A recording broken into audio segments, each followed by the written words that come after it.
Judeus, quando vamos fazer a leitura de um texto sagrado, seja ele qual for, citamos sempre a seguinte frase: Razar, razar, venit razer. Força, força, que sejamos todos fortalecidos nessa noite. Está escrito assim na eterna palavra de Deus: passadas essas coisas, havia uma festa dos judeus e Jesus subiu para Jerusalém. Ora, existe ali, junto à porta das ovelhas, um tanque, chamado em hebraico Beit Reshen, e em português Betesda, a qual tem 5 pavilhões. Nestes jazia uma multidão de enfermos, cegos, coxos, paralíticos, esperando que se movesse a água, porquanto o anjo descia em certo tempo, agitando-a. E o primeiro que entrava no tanque, uma vez agitada a água, sarava de qualquer doença que tivesse. Estava ali um homem enfermo, havia 38 anos. Jesus, vendo-o deitado, e sabendo que estava assim havia muito tempo, perguntou-lhe: queres ser curado? Respondeu-lhe o enfermo: Senhor, não tenho ninguém que me ponha no tanque quando a água é agitada, pois enquanto eu vou, desce outro antes de mim. Então lhe disse Jesus: levanta-te, toma o teu leito e anda. Imediatamente o homem se viu curado, e tomando o leito, pôs-se a andar. E aquele dia era hoje. Feche os seus olhos por um instante.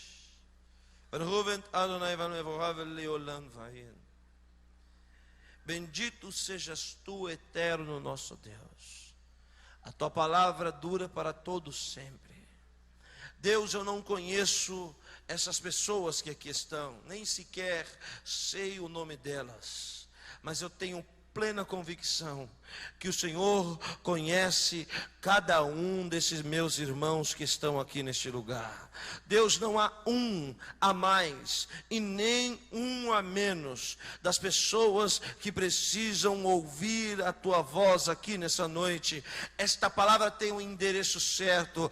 Deus, o Senhor é conhecedor da nossa vida. O Senhor nos conhece mais do que nós nos conhecemos a nós mesmos, porque a tua palavra diz que Deus, cada fio de cabelo da nossa cabeça está contado, e nós nem sequer sabemos quantos fios de cabelos temos nas nossas cabeças. Portanto, Senhor, nessa noite, sonda os nossos corações com a espada cortante da tua palavra, ó Deus, e arrebata a nossa mente, a nossa alma e o espírito até o centro da tua vontade nessa noite. É o que nós te pedimos, em nome de Jesus. Amém e amém.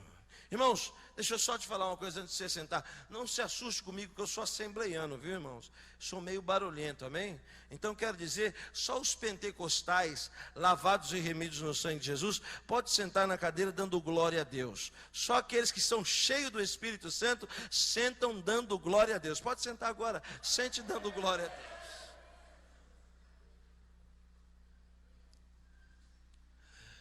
Irmãos, João escreveu o mais profundo dos 4 evangelhos. Se fôssemos fazer uma analogia de pessoas que seguiram a Jesus, uma pirâmide, na parte mais baixa nós colocaríamos o número de 500 discípulos citados em uma das cartas paulinas. Um pouco mais em cima encontramos um grupo seleto, já bem seleto, de 70 homens, desses quais não conhecemos e nem sabemos os seus nomes.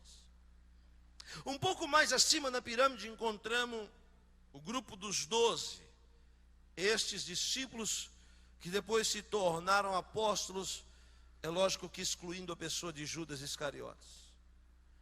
Mas um topo na pirâmide, lá em cima, quase no bico, encontramos 3 discípulos que mais se aproximaram de Jesus: Pedro, Tiago e João. Agora, uma colocação minha de Yosef, lá em cima, no cume, na pontinha, está o homem que mais perto andou de Jesus, o homem que se debruçava no seu peito, o autor do Evangelho de João, e o seu nome era Yohanan. Deus é graça, Deus é gracioso. Este homem escreveu este livro, mais 3 epístolas e mais o único livro profético do Novo Testamento. Foi o único, como disse a pastora que me antecedeu, que teve morte natural. Esse homem descreveu no seu evangelho 7 dentre tantos outros milagres e sinais que Jesus realizou no meio dos homens. João descreve 7. E o milagre do tanque de Betesda é o 3º milagre descrito no evangelho de João. A Bíblia diz no capítulo 5 e no versículo 1, por favor, se você puder me ajudar acompanhando o texto sagrado, diz assim: passadas estas coisas, havia uma festa dos judeus lá na cidade de Jerusalém, e Jesus subiu para Jerusalém. Irmãos, existe algo que chama a minha atenção nesse primeiro versículo. Existe algo que mexe com o meu ser nesse primeiro versículo. É algo profético guardado há 2000 anos para o dia de hoje. Aqui no primeiro versículo, João diz: passadas essas coisas. Irmãos, preste bem atenção. Quando eu li isso, eu entendi que o Deus que está aqui neste lugar, o Deus que nós servimos, não é um Deus que está parado no tempo, não é um Deus que está estacionado nos dias, é um Deus que ele vai continuando de vitória em vitória, de glória em glória. É um Deus que não para, é um Deus que olha para o passado, que para ele é passado, mas que para hoje o nosso presente para ele é presente, e ele já conhece o nosso futuro. Eu estou falando de um Deus que hoje, nesta noite, está virando a página da tua história e dizendo: se prepare para um tempo novo, se prepare para um tempo novo que está chegando, porque algumas coisas estão passando da tua vida, coisas velhas vão passar, porque coisas novas vão chegar. Só aqueles que acreditam que Deus está falando, levanta a mão para o céu, abre a boca e dá um glória a Deus. Aleluias. Passadas essas coisas, Jesus subiu para uma das festas anuais dos judeus em Jerusalém. Deixa eu só te centralizar aqui na mensagem. Existiam 3 festas dos judeus anuais. A primeira é o Pessah. O Pessah é a Páscoa. A segunda é Shavuot. Shavuot é 50 dias depois da Páscoa. É o Pentecoste, a festa das colheitas. E depois, no findar do ano, a última festa, festa de Sukkot. Sukkot é plural de Sukkah. Sukkah quer dizer cabana, Sukkot quer dizer cabanas. Festa dos tabernáculos, conhecida aqui no Brasil.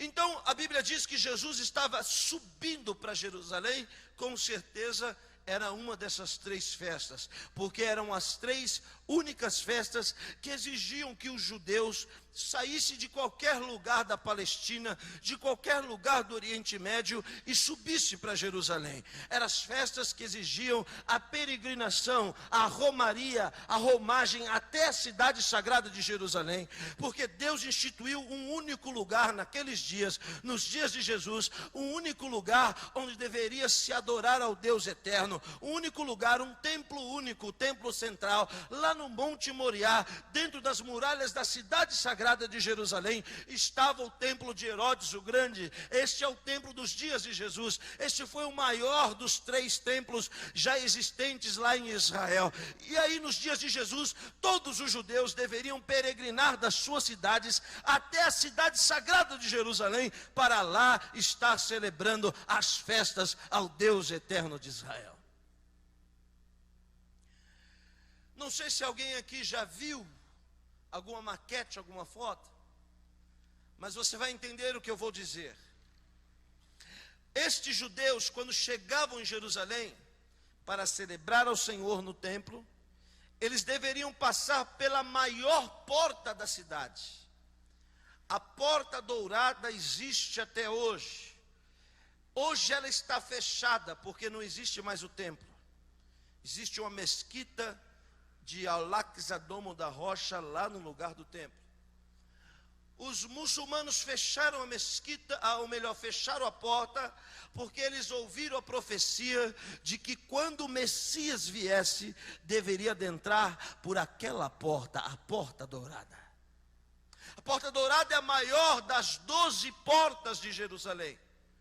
Era ela que dava acesso direto ao santuário. Quando se atravessava a primeira porta, a de ouro, chegava-se então numa segunda porta, que nós lemos em Atos, se eu não me engano, capítulo 3, a porta formosa. Ali em cima existia uma placa escrita em grego, latim e hebraico. A placa tinha o nome Shoreg, quer dizer proibido, cuidado, porque nenhum homem que não fosse judeu, que não fosse circuncidado, poderia adentrar aquele átrio, porque se ele atravessasse aquele lugar sagrado, ele poderia ser morto, apedrejado, sob pena capital, por ter profanado o santuário do Deus de Israel. Esses dias, capítulo 5, versículo 1, eram dias de peregrinações. Judeus vinham de todos os lugares para adentrar a maior porta, atravessar a maior porta, para em honra exaltar ao Deus de Israel. Mas João muda o curso do texto, porque no versículo 2 disse: ora, existe ali, junto à porta das ovelhas, um tanque chamado em hebraico Beit Reshen, ou Betesda. A palavra Beit Reshen é uma conjuntura hebraica. Beit quer dizer casa, Reshen quer dizer misericórdia. Casa de misericórdia. Deixa eu te explicar uma coisa: das 12 portas de Jerusalém, a única porta que o homem não poderia entrar, por ser ela a mais estreita, a mais apertada e aquela que não foi designada para homem entrar, era a porta das ovelhas. A porta das ovelhas dava para o fundo do templo. Quem está me entendendo, diga amém. A porta das ovelhas não era a porta da frente grande e suntuosa, mas a porta das ovelhas era a porta de trás, a mais feia, a menor. Por quê? Porque ali entravam as ovelhas que iriam ser sacrificadas em holocausto lá no templo. E antes de serem sacrificadas lá no holocausto, lá no templo, elas passavam por 5 pavilhões de tanque, cheio de água, porque elas passavam por um processo de purificação, de lavagem, de exame. O sacerdote examinava para ver se ela poderia ser sacrificada. Então as ovelhas vinham, entravam pela porta dos fundos. A porta das ovelhas eram lavadas naqueles tanques para serem mortas lá no altar de holocausto. Olhe para quem está ao seu lado, pegue o teu dedo indicador, dedo de profeta, e diga para essa pessoa assim: se prepara para a surpresa de Deus na tua vida. Eu estou dizendo, e levanta a mão para receber quem acredita em profecia. Eu estou dizendo que você está esperando que Jesus venha por um lado, mas o meu Senhor está mandando eu lhe dizer: você pensa que Ele vai vir por um lado, Ele vai vir por outro. Se prepara para a surpresa de Deus. Deus está mandando eu lhe dizer: Ele vai entrar por onde ninguém entra. Ele tem um lugar, Ele tem um caminho no meio da tormenta, onde só Ele pode andar. Ele está entrando na tua história pela porta mais apertada, pelo lugar mais difícil, para que o nome dele seja glorificado. Louvado seja Deus.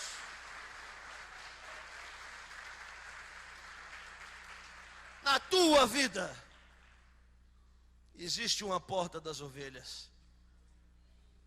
É a porta que não é qualquer um que entra. É a mais escondida. É a porta do fundo da tua história. Preste bem atenção. Jesus saiu da multidão da porta dourada, se deslocou e foi para a porta do fundo, porque Deus é um Deus de propósito. Ei, ouça-me bem, você talvez não está entendendo nada do que está acontecendo na tua vida, mas aquieta-te, fique em paz. Deus está trabalhando por detrás das cortinas. Ele está confundindo o teu adversário. Está todo mundo esperando que ele venha por aqui, ó, pelo óbvio, e ele vai vir por aquilo que não é óbvio. Diga para quem está ao seu lado, o que importa. Diga com fé, irmãos, o que importa é que o milagre vai acontecer. Estes 5 tanques, era um pavilhão com 5. Um deles recebeu o nome, a Casa da Manifestação da Misericórdia de Deus. Num desses tanques, meus irmãos, não existiam ovelhas. Num desses tanques não se banhava ovelhas, e nem homens. Um desses tanques, a Bíblia diz jazia. Jazia não é do verbo jaz, mas é do verbo jaz, que quer dizer morte. A Bíblia diz, neste jazia, morria uma multidão de enfermos. Entre colchetes, João faz um comentário. Se está escrito, eu acredito no que está escrito. Uma vez uma pessoa perguntou para mim assim: pastor, eu tive estudando sobre o Mar Vermelho e cheguei à conclusão, uma pessoa falando para mim, cheguei à conclusão de que aquela história do Mar Vermelho se abrir, aquilo não é verdade, pastor. Eu falei, é, irmão? Então o que é a verdade? Não, a verdade é que existe uma época do ano lá na península do Sinai que o Mar Vermelho abaixa a maré e você pode passar por ele com água nas canelas. Diz, puxa vida, que formidável, glória a Deus. Então o milagre foi maior, irmão. Ué, pastor, o milagre foi maior? Sim, porque com água nas canelas Deus engoliu o exército dos egípcios e matou todos eles. Se está escrito que o anjo do Senhor vinha de tempo em tempo e movia as águas daquele tanque, e o primeiro que pulava lá era curado, eu prefiro acreditar na palavra de Deus. A Bíblia diz, um anjo de Deus descia e movia as águas daquele tanque, aquela água já parada há muito tempo. Olha, um texto mais antigo diz, aqui está escrito assim, esperando que se movesse a água, porquanto o anjo descia em certo tempo. Há um texto mais antigo que diz que o anjo descia de ano em ano. Se formos então por esse texto mais ortodoxo e mais antigo, então nós vamos fazer a seguinte análise. Nós estamos aqui na parte ocidental do planeta, vivendo debaixo do calendário gregoriano. O calendário gregoriano ele tem 365 dias no ano, 366 quando é bissexto. O calendário gregoriano é um calendário medido pelo sol, é um calendário solar. O calendário gregoriano hoje, estamos no ano 2004 e já entrando no ano 2005. Porém, o calendário judaico é um calendário lunar, é um calendário que tem diferença de dias. Por exemplo, se no gregoriano estamos em 2005, no calendário judaico estamos no ano 5765, aleluia. E também o calendário judaico não é medido pelo sol, é medido pela lua, então há diferença de dias, em média 358 dias a 362 dias, portanto há uma pequena diferença de dias. Vamos arredondar isso, pastor Santiago, para 360 dias. Imagine você, essas pessoas esperavam durante 360 dias, um dia em que Deus enviava o anjo para abençoar uma pessoa. Casa de misericórdia.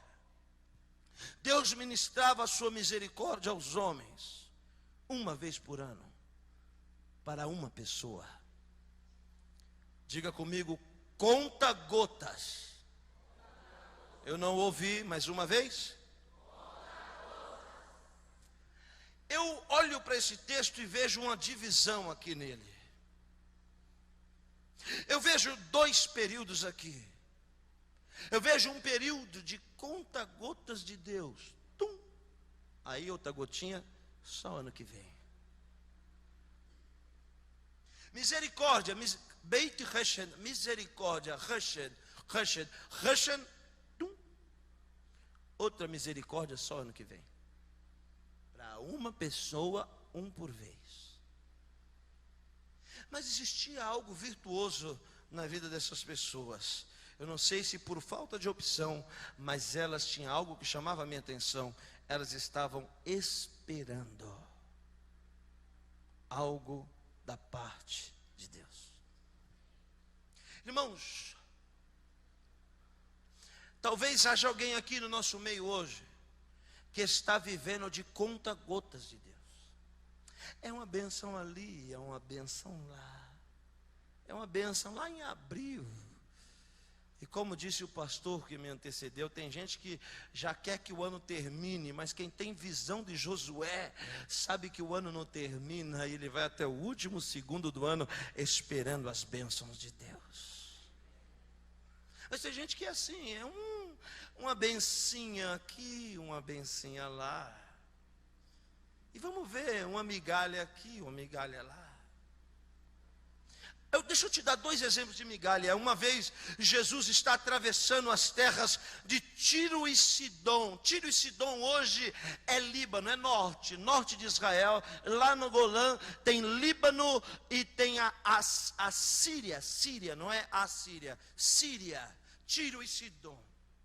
Jesus está atravessando Tiro e Sidom. De repente uma mulher se joga nos pés dele e diz a ele assim: mestre, a minha filha está terrivelmente enferma, possessa, endemoniada, por favor, faça alguma coisa. Jesus continua andando. Ela vai, pula na frente de novo e fala: mestre, por favor, me socorra, faça alguma coisa. Jesus para e diz a ela: você não sabe que eu vim para as ovelhas perdidas da casa de Israel? Ele completa categoricamente dizendo: não se tira o pão da boca dos filhos para dar para os cachorros. Se Jesus fizesse isso hoje, eu acho que ele ia ser processado.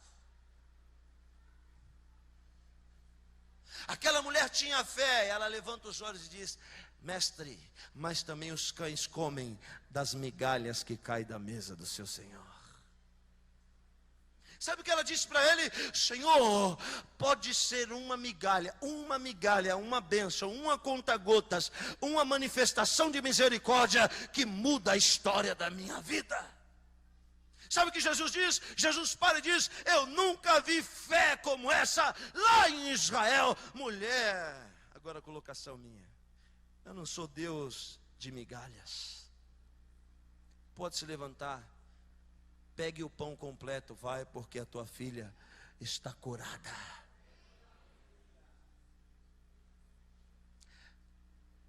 Um dia Davi está sentado no seu trono, no seu palácio, e aí Deus o faz lembrar de um pacto, um voto, uma aliança que ele havia feito com Jonatas, o seu amigo. Ele se levanta e o Espírito de Deus, Ruach HaKodesh, disse a ele: lembra do pacto, lembra da aliança? Você se esqueceu? Você jurou a Jonatas que haveria de usar de misericórdia com alguém da casa dele? Davi chama um dos seus servos e diz: existe alguém da casa de Saul, alguém aqui no meu reino, aqui nas minhas terras, da casa de Jonatas, para que eu possa usar de misericórdia? Aquele homem disse: existe sim. É um filho de Jonatas, neto de Saul. O seu nome é Mefibosete, e ele está lá nas terras longínquas de Lodebar. Lodebar é a conjuntura hebraica que quer dizer não memória, lugar de esquecimento. Estava esquecido, jogado, vivendo de favor, aleijado das duas pernas e vivendo de migalha na casa dos outros. O rei disse: pode ir lá, busque Mefibosete e traga ele para se assentar na mesa comigo. Mefibosete era aleijado das duas pernas, não é, pastores? Não andava. Alguém traz Mefibosete, eu imagino o dia que Mefibosete chegou no palácio real de Davi. Eu imagino aquela mesa enorme, farta, grande, gloriosa. Eu imagino os príncipes, filhos de Davi, chegando ali. Imagine você, Absalão, pai de paz. Absalão era o homem mais bonito da história bíblica. Absalão tinha cabelos compridos, pesados, que cortava suas pontas uma vez por ano e pesava 3 quilos as pontas dos cabelos de Absalão. Imagina Absalão entrando para estar na mesa com o seu pai Davi. Imagina Adonias, imagino Salomão, imagino os outros filhos, Eliabe, Elisada, Elifelete, imagino os outros todos entrando para se sentar na mesa com Davi. Daqui a pouco entra o aleijadinho Mefibosete, que estava comendo migalhas, que estava no esquecimento. Olha, terra do esquecimento, lugar de não memória onde ele estava. Mas lá onde ele estava, Deus fez Davi voltar à sua memória, lembrar do pacto que havia feito com ele. Meu irmão, minha irmã, preste bem atenção no que Deus está dizendo hoje aqui. Você é que pensa que Deus esqueceu das promessas que ele fez na sua vida. O meu Senhor está mandando eu lhe dizer: eu não me esqueci do que eu te prometi. E pode se preparar, porque tem uma mesa para você, é uma mesa farta. Eu vou te colocar assentado junto com os príncipes, diz o Senhor dos exércitos. Alguém aqui no nosso meio que está vivendo de migalhas, e hoje o Senhor pega você, muda a tua sorte e põe você sentado junto com os príncipes, comendo o melhor dessa terra. Lembre-se que ele era aleijado, mas se assentando na mesa de Deus, não tem grande nem pequeno, todos têm a mesma estatura. Assentando-se na mesa da misericórdia de Deus, as nossas imperfeições ficam ocultas, ficam escondidas. Deus não olha para nós e nos enxerga imperfeições, mas Ele consegue enxergar a sua graça, a sua misericórdia, que nos torna perfeitos como Ele. A Bíblia diz que havia ali um homem, é isso? Estava ali um homem enfermo. Ouça-me, um homem doente, aleijado, há 38 anos. Eu não estou falando de 38 meses. A Bíblia não fala de 38 semanas, nem 38 dias e muito menos 38 horas. A Bíblia está falando de uma luta, de uma prova, de uma dor, de uma angústia, de um abandono de 38 anos. Sabe quantos anos Jesus tinha aqui? 32. O ministério de Jesus é dividido em 3 partes: o ano da inauguração, o ano da popularidade e o ano da oposição. Aqui é o ano da popularidade, 32 anos. Isso quer dizer que 6 anos antes de Jesus nascer, esse homem já estava lá.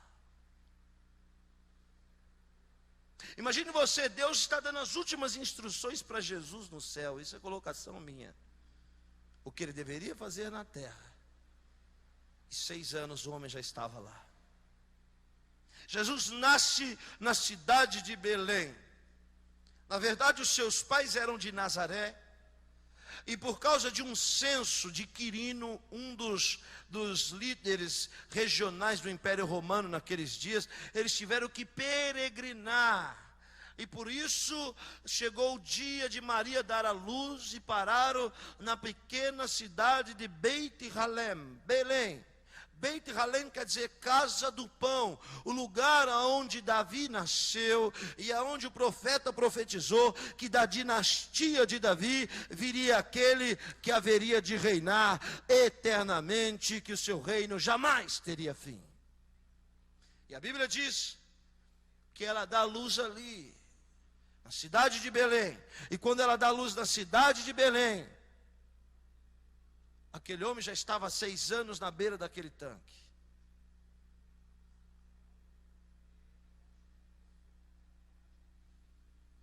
Jesus agora é apresentado no templo, com 8 dias, conforme a Torá. O varão, homem, deve ser apresentado ao Senhor, consagrado a Deus.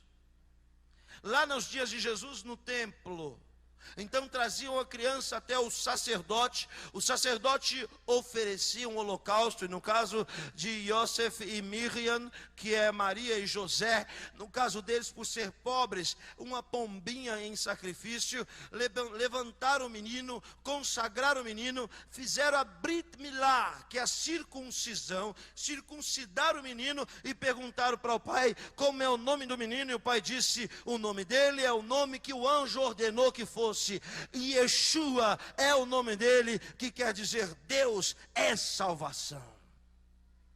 Com 8 dias, e já faziam 6, que esse homem estava lá na beira do tanque.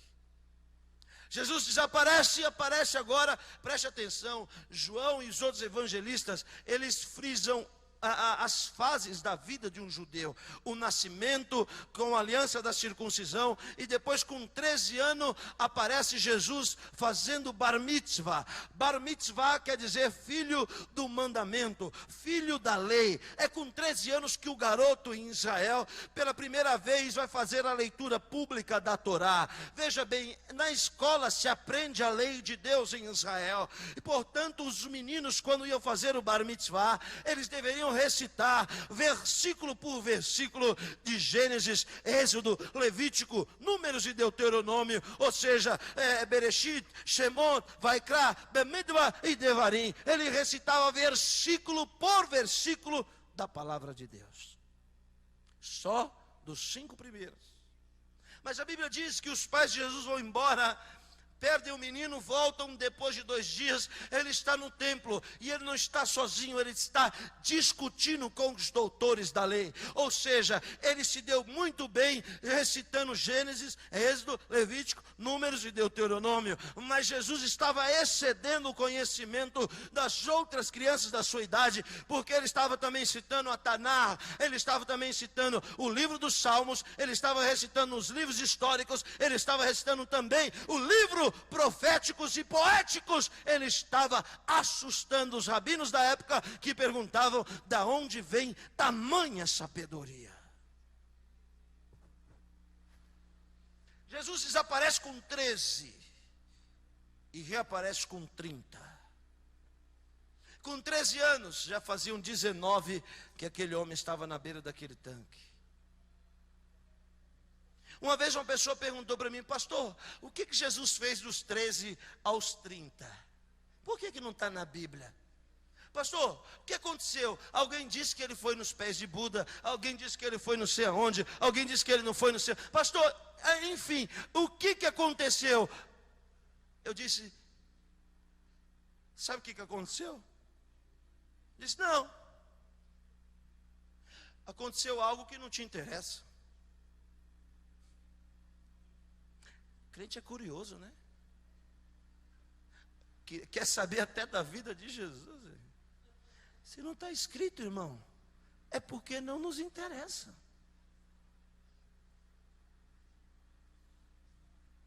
Se não está escrito, porque a Bíblia diz que as coisas reveladas pertencem aos homens, mas as ocultas pertencem a Deus. Jesus aparece com 30 e já faziam 36 que o homem estava na prova. É batizado no Jordão, é tentado no deserto, vai para a sinagoga lá em Nazaré, é expulso, desce até Naim e vai. E os anos vão passando, até que chega o dia da vitória daquele homem. Eu quero dizer a você, eu não te conheço, e eu também não sei quanto tempo você está esperando algo da mão de Deus. Mas eu tenho uma boa notícia para lhe dizer: o tempo da tua vitória chegou. Jesus está vindo em tua direção. Betesda existe até hoje, as suas ruínas existem até hoje. Ela está entre os muros, é um lugar baixo. Eu acho que os sacerdotes pensaram, pastor Santiago, vamos aproveitar esse pedacinho de terra aqui, é um buraco, existe até hoje. E quando chegou o dia de Jesus descer a Betesda, ele sai do meio da multidão, entra pela porta das ovelhas, lugar que cheirava mal, sujo, e desce até Betesda. E quando ele vai chegando em Betesda, eu imagino a chegada de Jesus em Betesda. Irmãos, esse Jesus aqui da Bíblia não é aquele que você conhece, de cabelos longos, loiros, de olhos verdes, bonito, bem maquiado, com a barba bem feitinha, com o coração pegando fogo e olhando assim. Que lá não é Jesus não, irmão. Que lá é algum artista de Hollywood, que lá é algum ator da televisão da Globo. Irmãos, o meu Jesus não é esse. O meu Jesus é aquele que o profeta diz que as pessoas olhavam para ele e não desejavam nada nele por causa da sua aparência. Era desprezado entre os homens, era humilhado, homens de dores, marca, calo nas mãos por ter o pai morrido cedo e ter que ter sustentado os seus irmãos. Homem que eu acredito franzino, caráter judeu, mas que eu acredito que tinha duas coisas muito fortes na vida de Jesus. A primeira era a maneira de ele olhar para as pessoas. Ele olhava de uma maneira diferente. Ele não era mais um rabino, ele era o rabino. Ele olhava, observe João capítulo 8, trouxeram a mulher pega em adultério, pastor, e aí quando os acusadores chegaram, ele não olhou para eles, ele abaixou a cabeça. Quem não tiver pecado, atire a primeira pedra. Foi saindo todo mundo, só ficou a mulher, com a cabeça baixa. Ele diz ainda para ela, cadê os teus acusadores? Ela diz, foram embora. Aí então ele levanta os olhos, que olhar penetrante, que olhar forte, olha para dentro da alma dela e diz, eu também não te condeno, vá e não peques mais. Outra coisa forte em Jesus era a maneira que ele falava. Uma vez aqueles homens contrataram soldados para prendê-lo. Foram num culto como esse, assim, Jesus está pregando. Os soldados chegaram todos enfurecidos para prendê-lo. De repente chegaram, pararam na porta e começaram a ouvir a mensagem poderosa que saía da boca daquele homem. Fim das contas, voltaram para casa de mãos vazias. Os chefes disseram, trouxeram o homem? E eles disseram, não trouxemos. Por que vocês não o trouxeram? E eles disseram, porque nunca vimos ninguém falar como esse homem fala. Ele fala diferente. As palavras dele não são aquelas que ficam jogadas ao ar, ao vento. Elas entram dentro do nosso ser. Este Jesus desce até aquele lugar e a sua presença assusta as pessoas. Irmãos, me aguente mais 15 minutos. Pode ser? Quem quer que eu pare, diga amém. Quem quer que eu continue, diga glória a Deus. Já peguei muitos assim, ninguém caiu aqui. Jesus desce, ele vai passando por cima de um, ele vai passando por cima de outro, vai se desviando de um, ali é muita gente, e de repente ele encosta num homem que estava deitado na beira do tanque. Irmãos, ao mesmo tempo que perto da vitória, tão longe dela, viu 38 pular na frente dele, e ele nunca foi abençoado por Deus. Sabe, irmãos, existem bênçãos que as pessoas alcançam antes da gente, porque aquela bênção não é para nós. Existe uma frase que o melhor vinho sempre fica para o final. E às vezes é melhor estar no fim da fila, porque os últimos serão os primeiros. Na beira do tanque, olhava para aquelas águas e se lembrava das pessoas que foram abençoadas no lugar dele. De repente Jesus se encosta. Imagina, Jesus chega perto dele, uma voz mansa, uma voz penetrante, e Jesus olha para aquele homem e diz a ele, queres ser curado? Que pergunta. Se eu quero ser curado? Sabe, irmãos, às vezes eu fico pensando, pastores, por que Deus faz essas perguntas? Por exemplo, por que Deus luta a noite inteira, o anjo do Senhor luta a noite inteira com Jacó? Quando o dia vai amanhecendo, Deus pergunta, como é mesmo o seu nome?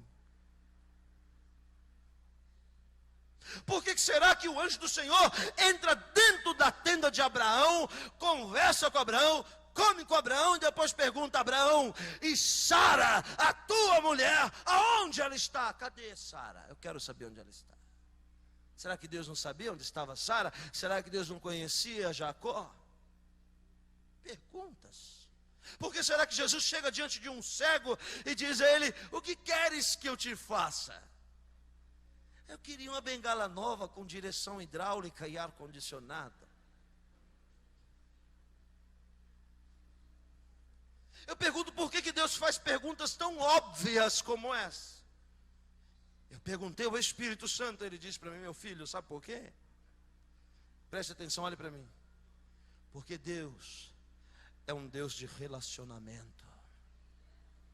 É um Deus que tem filhos, servos e amigos. Deus não fala com parede, Deus não fala com objeto. Deus sabe que o coelho não tem sentimentos, Deus sabe que o cachorro não chora de dor, de sentimento, porque está triste. Deus se relaciona com seres humanos. Por que ele faz uma pergunta tão óbvia dessa? Porque ele quer comunicar-se com você.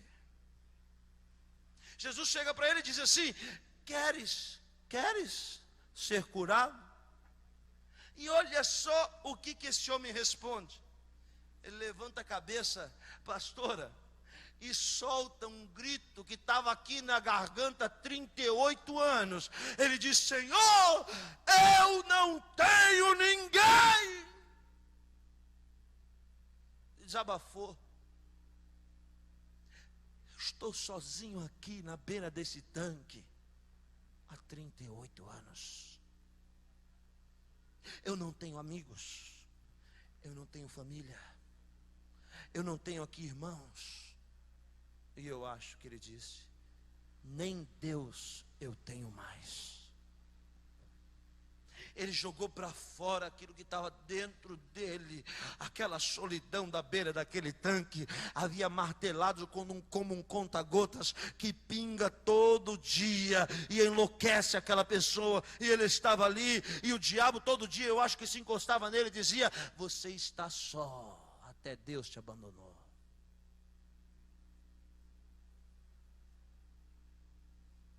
Jesus não tinha perguntado se ele estava só. Jesus perguntou para ele, quer ser curado? Irmãos, ainda bem que Deus não leva em conta as besteiras que a gente fala. Ainda bem. Eu sei que isso nunca aconteceu aqui em Leme, só lá onde eu moro, em São José dos Campos. Mas teve um dia da minha vida, alguns dias da minha vida, que eu estava tão triste, tão abatido, tão apático, tão moribundo, que eu chorei e disse, Deus, me mata, eu quero morrer. Eu acho que isso não acontece aqui.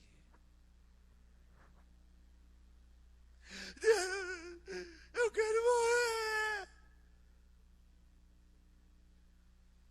Ainda bem que Deus não ouviu a minha besteira, senão eu não estava pregando aqui hoje. Ainda bem que Deus não dá ouvido a algumas besteiras que você tem falado. Como ele disse para aquele homem, quer ser curado? Ele falou outra coisa. Eu penso, Jesus falou, vou logo direto ao assunto. Homem, eu te ordeno, levanta, toma o teu leito e anda.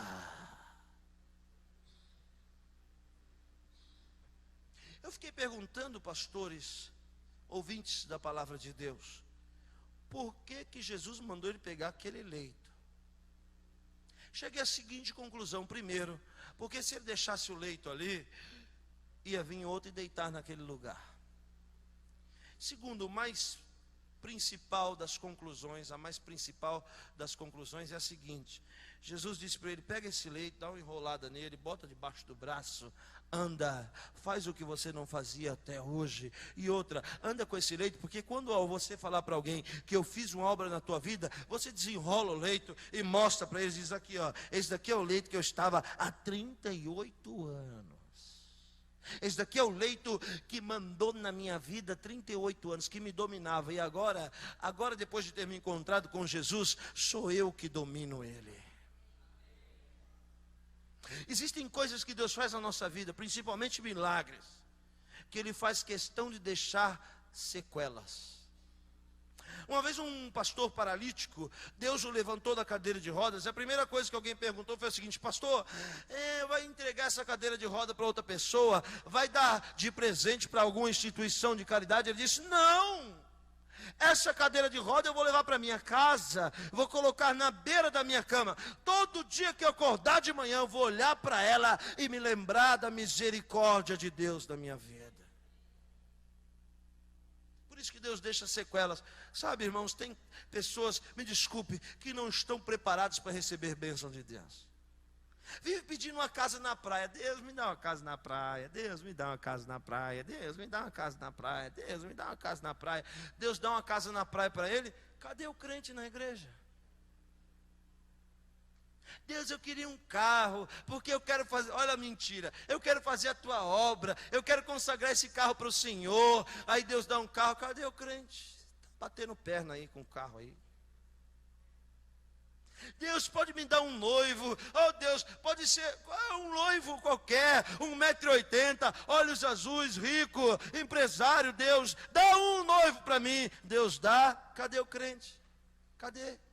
Está no cinema com o noivo.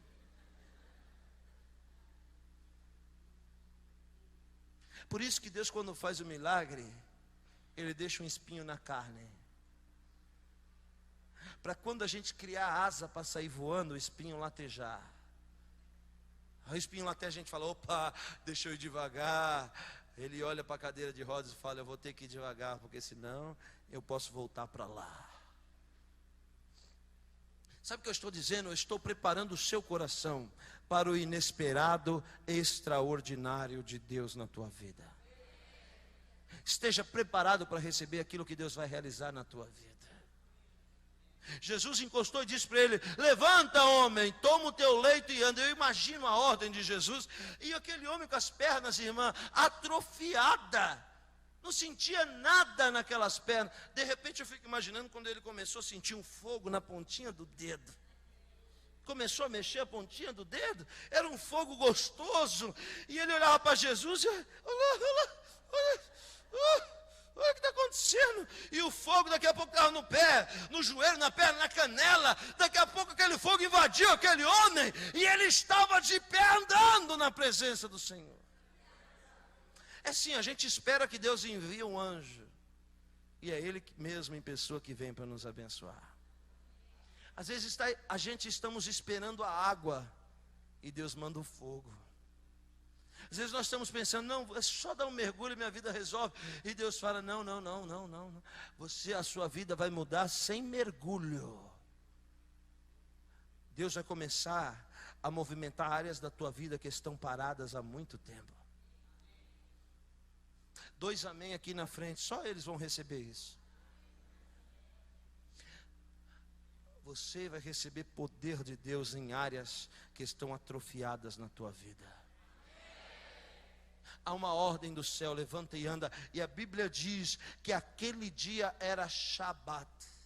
Shabat quer dizer sábado. Sábado quer dizer descanso.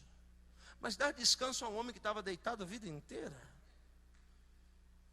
O descanso para aquele homem era estar centralizado no milagre de Deus. Andando. Quantos estão comigo? Digam amém. Quantos estão dispersos? Diga aleluia.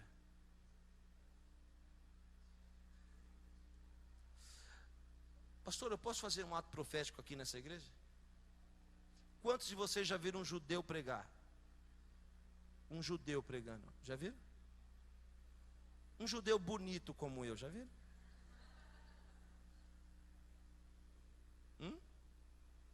com uma barba belíssima como essa. Eu cheguei de chapéu ali, a criança gritou: mãe, é o Zorro. Não, o Zorro não. Nós judeus usamos sempre a roupa preta com a camisa branca. Quando eu voltar aqui, vocês vão me ver de preto com branco. Não fica pensando: nossa, o pastor não trocou esse terno até hoje. Fique tranquilo, eu tenho um monte de terno preto e um monte de camisa branca. É a nossa tradição há anos e anos que eu só me visto assim. Os judeus se vestem assim. Nós vamos fazer um ato profético aqui hoje. Quantos estão comigo? Digam amém. Você vai pegar alguma coisa aí, pode ser uma chave, sei lá, uma bolsa, uma toalhinha, um lenço, alguma coisa que vai representar o teu leito hoje. Rapidamente, você pode pegar isso? Pega alguma coisa aí, pega alguma coisa aí.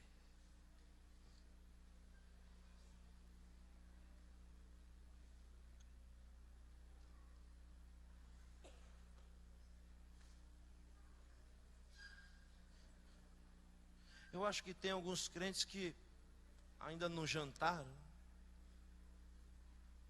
Estão lentos. Quantos acreditam que Deus está falando com você hoje? 3 amém. Quantos aqui acreditam, têm convicção de quem está falando com você não é esse homem belo, formoso, de corpo escultural, com a barba belíssima, que é Deus que está falando com você? Quantos têm certeza disso? A Bíblia diz que Jesus chegou no tanque, em um poço, lá nas terras de Sicar. Tinha uma mulher colhendo água lá. Eu começo a conversar com ela, bate papo, vai e vem. Daqui a pouco Jesus chegou num ponto que mexe comigo, pastora. Ele disse para aquela mulher a seguinte frase: ah, se tu soubesses quem te fala. Jesus estava dizendo: você está perdendo uma grande oportunidade, porque você não sabe quem está falando com você. E às vezes é assim, a gente acha que a pastora Laura é que está falando, que o pastor Santiago é que está pregando. Perdemos oportunidades na nossa vida. Hoje você vai saber quem está falando contigo. Quem está falando contigo é o Deus que está te buscando nesse tanque de Betesda. É o Deus que conhece a tua dor. É o Deus que tem visto a tua aflição, o teu lamento. É o Deus que tem visto que você realmente não tem ninguém para estender a mão para te ajudar. É o Deus que parece que está demorando, mas não está não, Ele está chegando no momento certo. E eu imagino quando aquele homem saiu dali, de mãos dadas com Jesus, dizendo: pessoal, estou indo embora, olha aí, eu era paralítico, todos aqui me conhecem, e eu estou indo embora. E as pessoas olhavam e falavam: nossa, como sua roupa secou rápido. Ele diz: não, negativo, não tem roupa molhada aqui não, eu estou sequinho. Em vez de água eu recebi foi fogo, em vez de anjo foi o próprio Deus que desceu do céu para me abençoar. Eu não preciso de migalha não, eu estou recebendo a plenitude de Deus na minha vida.